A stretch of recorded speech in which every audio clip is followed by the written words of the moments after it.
Hey everyone, we're going to do a little bit of a talking head video because I keep getting customers asking me what is the best practice for replying to somebody after we get a positive response.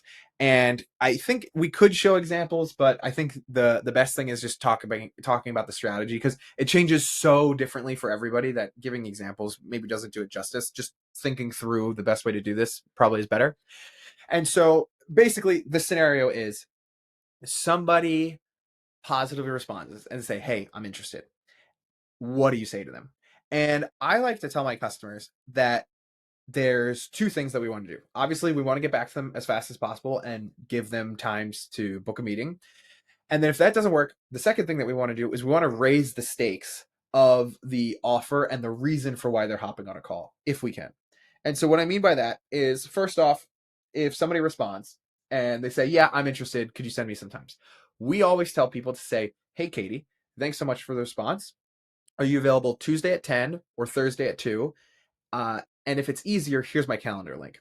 One mistake that I see a lot of people making is they will say, "Thanks so much for the response. Book a time here." And there's just something about that I don't know. So I personally, if somebody sends me a calendar link, that is my preferred way of booking a meeting. I hate going back and forth with people and doing this. Are you, I'm not available at 10, but what about 11:30? No, I'm not. Blah, all this other stuff. I hate that. But there are some people who get offended when you send them a calendar link.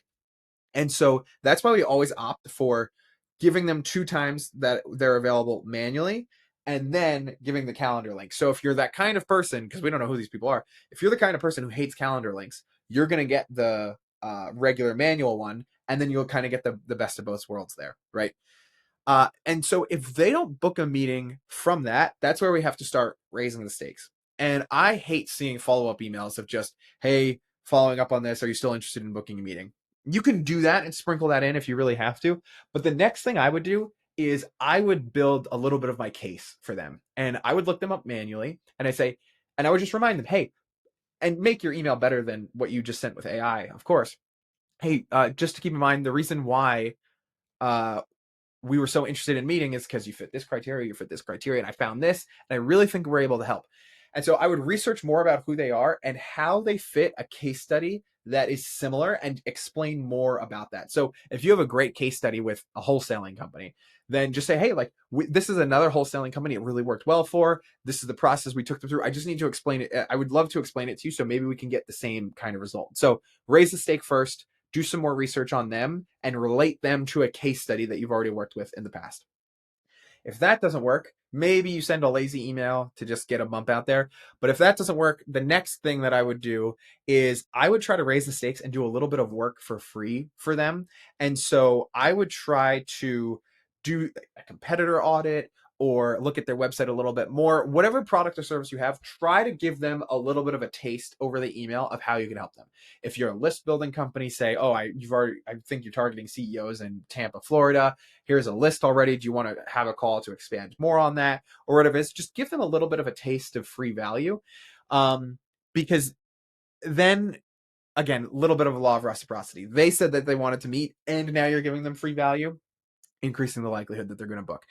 And then the third thing that you would be able to do is, I guess, combine all the things that I was just talking about. Well, every time you send one of these emails, always look for you always be trying to book the meeting and do the manual thing plus the calendar thing.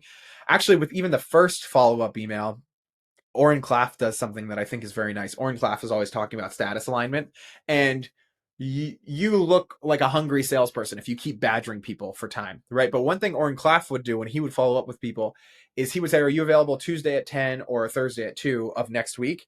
And then let's say I said that on Wednesday this week, and then I'm following up with them on Friday. I would say to them, if they didn't respond, I would also say to them, "Hey, I lost Tuesday at 2 to another person, and a meeting popped up on Thursday. I lost those times." And that just shows that it's like you're not hungry to uh, follow up with them. You're a busy professional who's trying to coordinate the schedules off of something that they said that they were interested on. And so I just personally, maybe it's not getting rid of the total salesman hunger thing, but it's way better than following up with somebody and saying, "Just checking in. Are you ready to book a meeting?" And then the third thing is just doing a combination of them and just really saying, "This is why I think it would be a really good fit. Here's some free work. This is a case study that we've done in the past. I really think that we can make something similar happen. Would you want to talk? And I would keep like iterating between that case study showcasing and maybe some of that free work until you finally do book a call.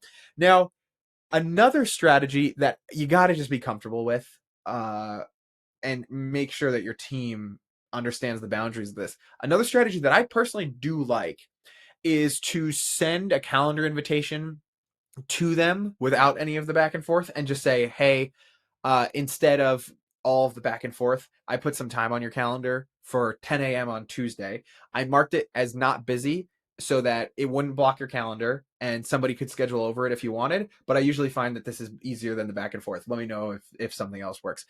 You always want to just say, hey, I'm doing this for the convenience of us. You said yes, so I'm just doing this for the convenience of us. But then explain how I really tried to not intrude on your time and take anything because I marked it as available still. And all you have to do is accept it, and I'll mark it as busy so nobody can overwrite it. But hey, I marked it as available, so somebody else could overwrite it and it's not going to mess up your schedule by any means. And then you could also just move it around or propose a new time, and then they're right in front of their calendar instead of even the friction of Calendly is open over here and then they have to switch the tab to their calendar and all that other stuff. But anyway, net is if you get a positive response, the best thing to do, respond as quickly as you possibly can, 2 manual times that you're actually available, and a calendar link to just make sure that both happen.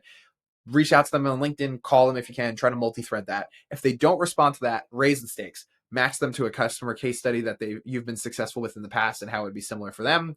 Try to do some free work, do a combination of those two things until they respond. And I hope that can increase your meeting booked rate from positive responses, because that's the thing that we do all the time. Well, we tell our customers to do all the time. And thanks for watching the video. Bye, everyone.